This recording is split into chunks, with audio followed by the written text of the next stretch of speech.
Um, yeah, with that energy, I want to bring next Jane and Moon to share a song in this little artistic space.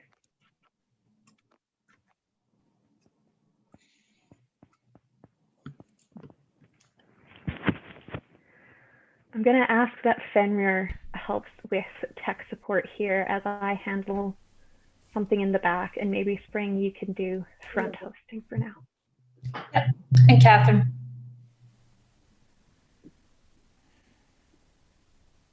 Catherine, would you like to introduce this next piece? Because you're, these are your people. I certainly know them both. Yeah, I can vouch for them. So Jane Field and I go back many years. Our acquaintances initially happened at protests. Imagine that. Protests and rallies, and we spoke about one of them the other day in the broadcast where we first met was in the campaign for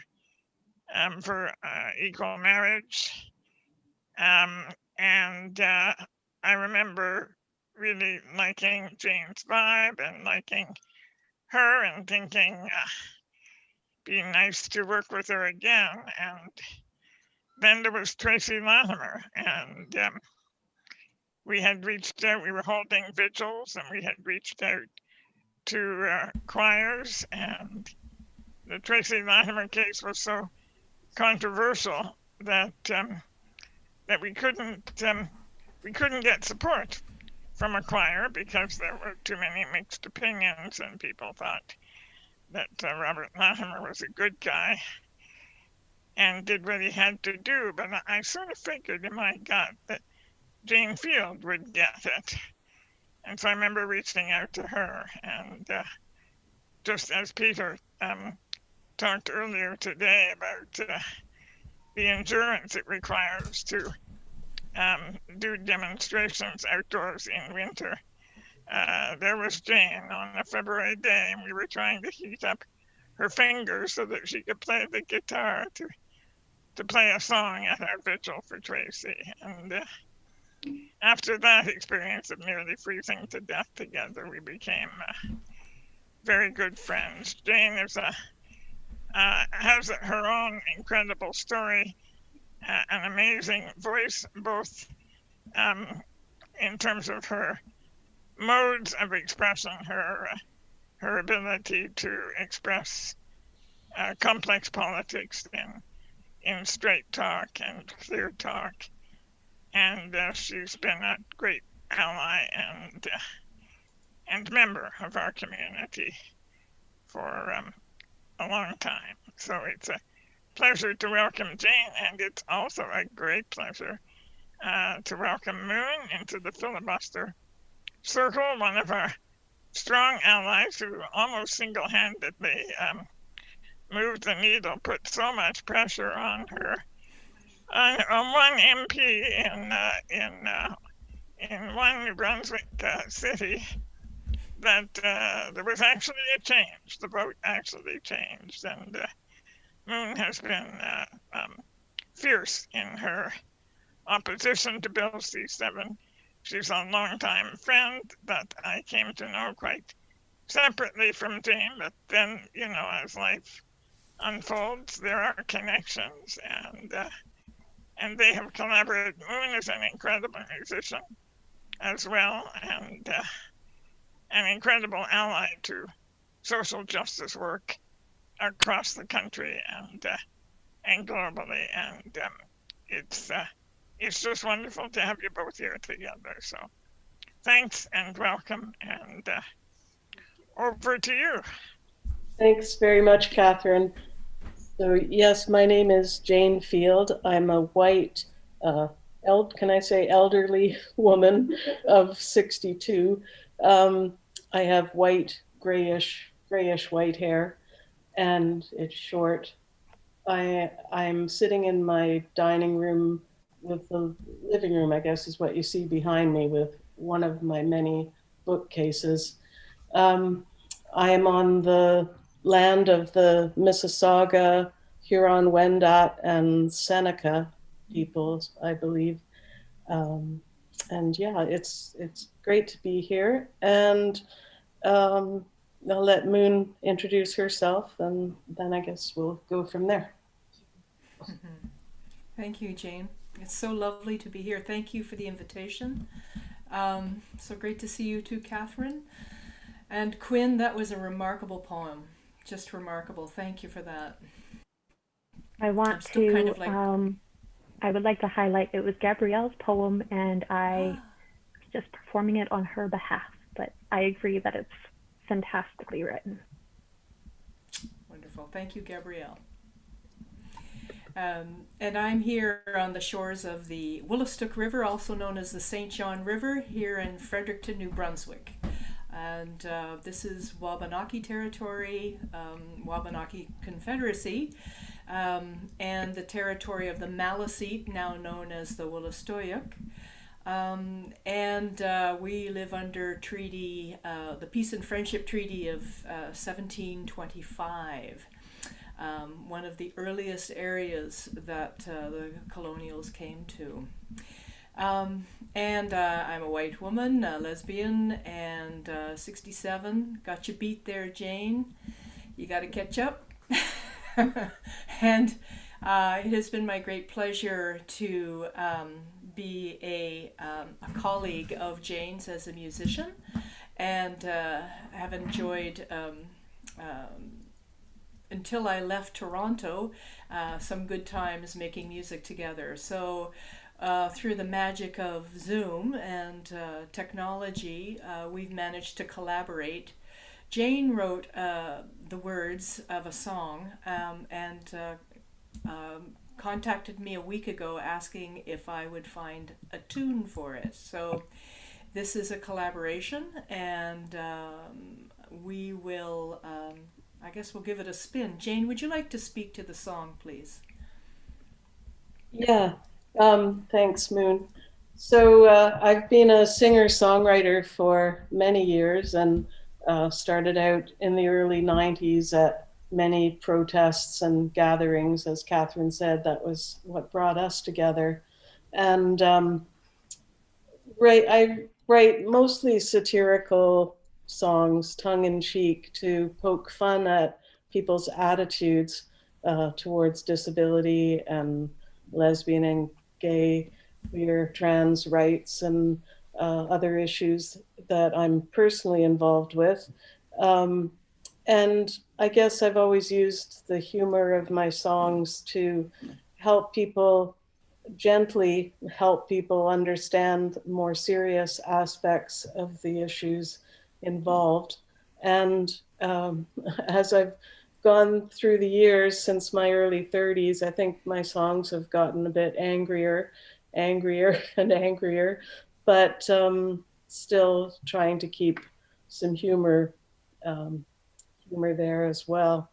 And since Bill C7 was introduced way back, I've been thinking about the issues, and kind of in the back of my mind thinking, I need a song about this. So for me, my songs are a way of talking to people about issues that they might otherwise not have bothered to think about.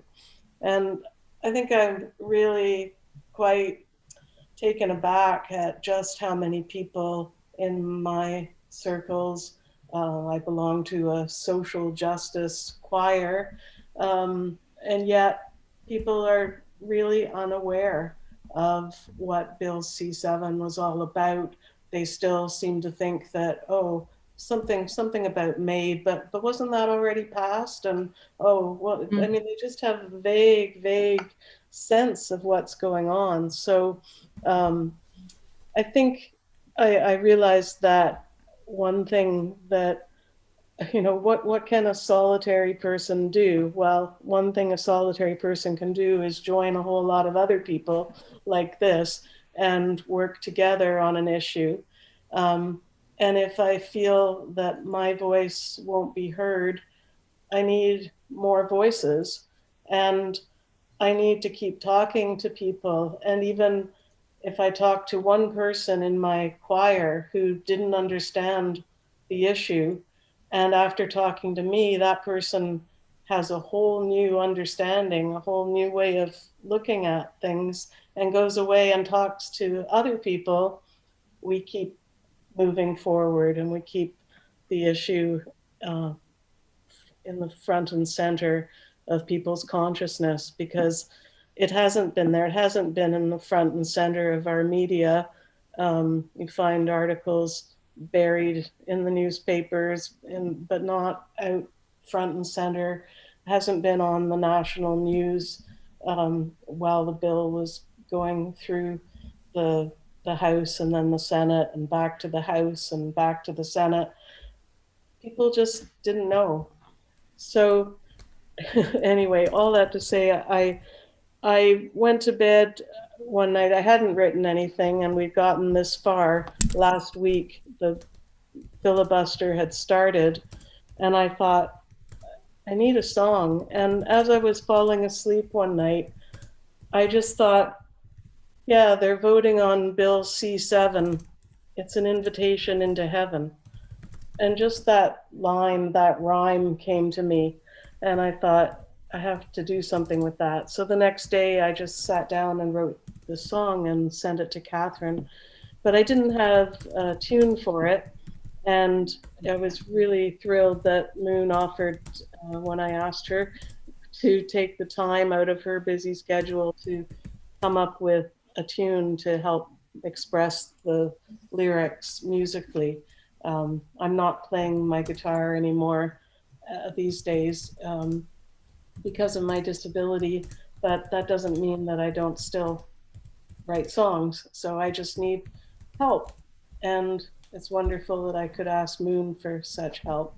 So I think Moon put a tune to it and sang it. And the idea was that I was going to sing it with Moon, but again, I just didn't have the technical know-how to record a track that could then be mixed in with Moon's track. And so, but there's still time for that, because we've got lots of time to keep working on this issue and to keep fighting. So I think Anir is going to play the song, or how's this going to work? So my understanding was that Moon would share the track from your end there. You should be able to, if you share your screen, there should be an option to also share your computer audio at the same time. If you want to do that, there's a green button for those of you that can see the color green. I can't, but there is a green button that's titled Share Screen, and you should be able to. We thought that you guys were going to do it at the technical end. So are you able to do that, Moon? I'm not sure. I can. Oh, Senra says that they got it. Senra's gonna just take a minute here. Sorry about that. No worries. No worries. Yay for Fenrir. Yeah, yay for Fenrir always. Yes. Keeping me alive back here.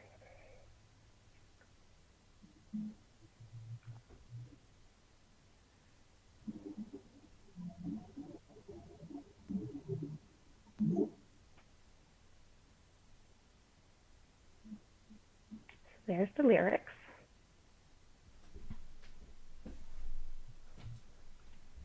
Fenrir, do you have the track?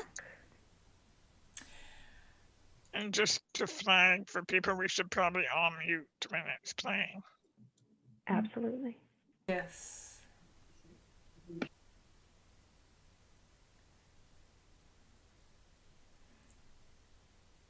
I could. Okay, great.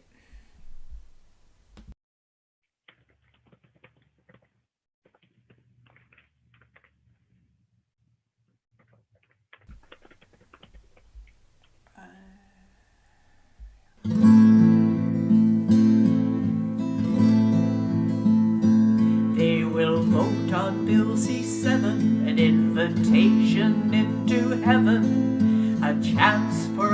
leave this earth too soon. Aren't we lucky, so you say, we can die and go away, end our pain and leave this world? How opportune. Don't offer me the right to die with this unjust law you've inscribed, law based in ableist assumptions. You think that life is surely done if you need help to wipe your bum, but life is so much more than bodily function.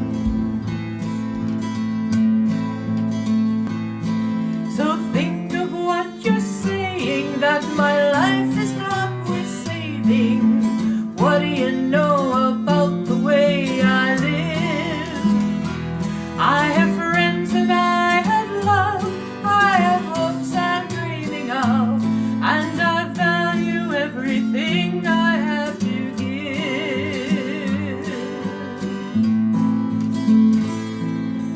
We need laws that help us thrive, laws that keep us all alive, laws that let us live with equal access.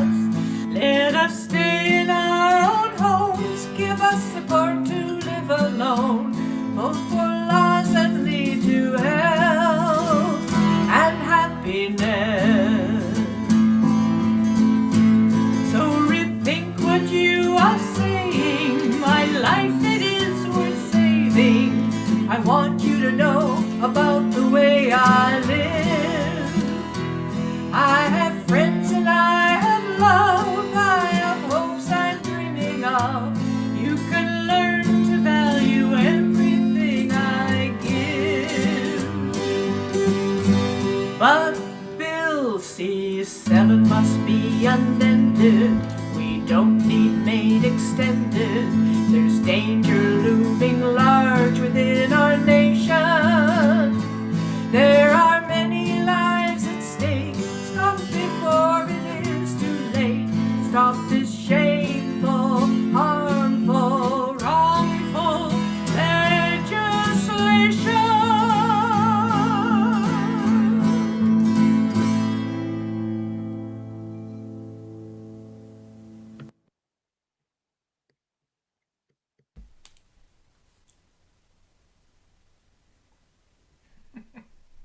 Thank you, Moon.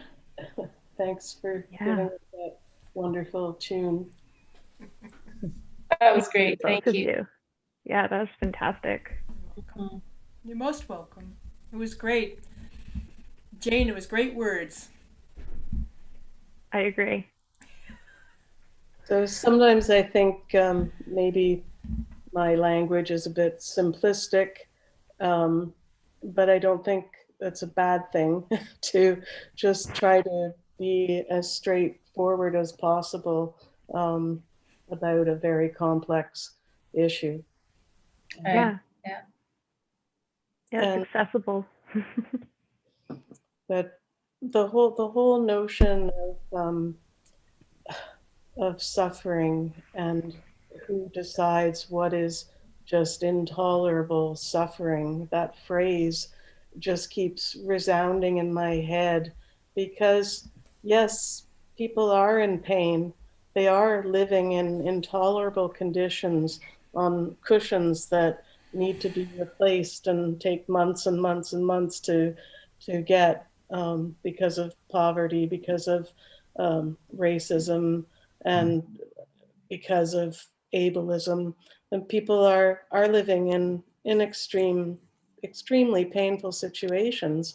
But to say that the answer to that is so simple, we can just invite you into heaven. We've got a solution here. You can die and go away. It'd be a lot simpler for government agencies, for families, for many people who think that disability is intolerable suffering. And we just have to stop this thinking that what we need to be looking at is the solutions, finding pain relief that works for people, doesn't cost thousands of dollars to access. Palliative care that is compassionate and helps people live out as long as they possibly can the rest of their days. Housing and support, the attendant care, so that 20-year-olds don't have to live in nursing homes surrounded only by people who are many generations older than them. Not that there's anything wrong with being with elderly people and learning from each other as experiences and all of that, but you know what I mean. Mm-hmm. A 20-year-old needs to have community with 20-year-olds as well, and Mm-hmm. first and foremost. So to put somebody into a situation where they can only live in a care home where they're so far from their own peers is just dreadful and wrong. And it's somebody in that situation that I fear for, because MAID might look like the option, and heaven forbid the only option, unless we get working harder and harder and harder to change that. Mm-hmm. Sorry, that was a bit of a a bit of a ramble. Those are all excellent thoughts. Yes, absolutely. I think, Catherine, unless you want to add anything, you and Spring, we are once again, I think we were like, oh, we have so much time we're going to have to fill, but we are just trucking along very, very speedily. So we are once again at the transition point for another portion of our evening here, or night for some of us. So is there anything you wanted to add before we do that transition? I just want to say it's all in the spirit of the filibuster, isn't it? And Jane and Moon, that was awesome. It's a great song. It's a great anthem for our times. As you both know, no struggle for justice has ever flourished without the arts and without music. And it was beautifully performed, and it was elegantly crafted, Jane. And thank you to both of you. Thanks, Catherine. You're so welcome. Yeah. Thank you. Thank you very much for coming to and joining us today, sharing, but also coming. So Yeah. it's nice to meet you. And stick around. I think the next conversation, we old folks can be voyeurs, and the next conversation, who knows what we'll learn, but I always learn. I love what you said, Jane. Heaven forbid. Yes. As your lyrics pointed out. Yes, that was excellent. And thank you for your very kind words, Catherine.